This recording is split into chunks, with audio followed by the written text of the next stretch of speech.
Hello and welcome to another edition of the Stench of Truth. Well, of course, we've had this killing in Libya. The ambassador and several other people murdered in Libya, and according to official sources, this seems to be tied to Islamic extremists. And apparently this has something to do with a film that depicts Islam in some negative light. And there have been a lot of protests and other things going on as a result of this. So there seems to be a great deal of emphasis being placed on who is exactly to blame for these acts of murder. And it seems as though there is a effort being made to try and diminish the idea that, for heaven's sake, maybe the people in these countries are finally sick to death of having people in their country who are trying to dictate policy to them.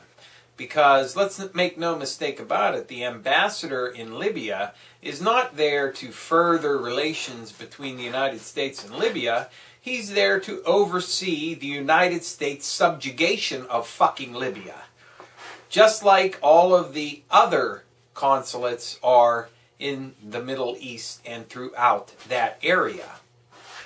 So when we see, as I pointed out before, the continued and escalating violence in Iraq that leads to the deaths of Americans and others in the so-called coalition over there, and when we see Afghani's own forces turning on the NATO forces in Afghanistan and murdering them, one has to ask the question, what really is the motivation behind this?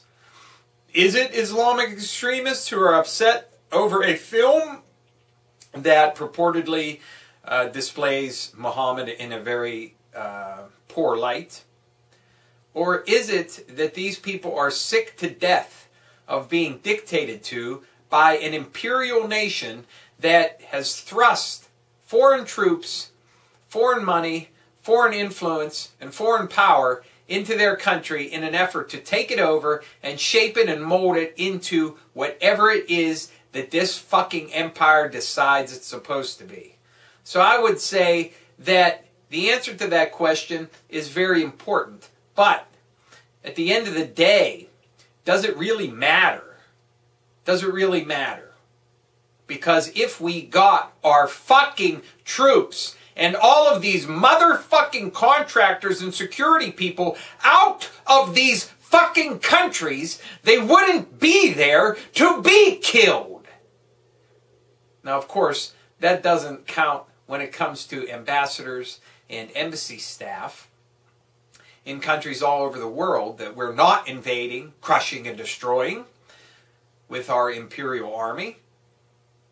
And certainly that would be true in Libya as a general rule. But under these circumstances, it's not the same. So what is the answer? Well, it's quite obvious. If you want to avoid the murder of people, get the fuck out of their fucking country and leave them the fuck alone.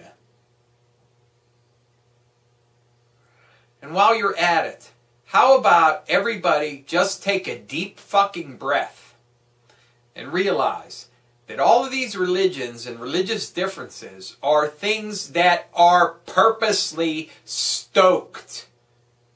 When you look at the religions of Islam and Christianity and Judaism, they all have the exact same roots. Why are you all fighting? Is it really because you think you have the only received truth and message from God? Or is it because you have been indoctrinated with the idea that this must be the case? And however you live your life and whatever you do in your life, you have to follow that accord. I would say that it is the latter and not the former. Take a deep breath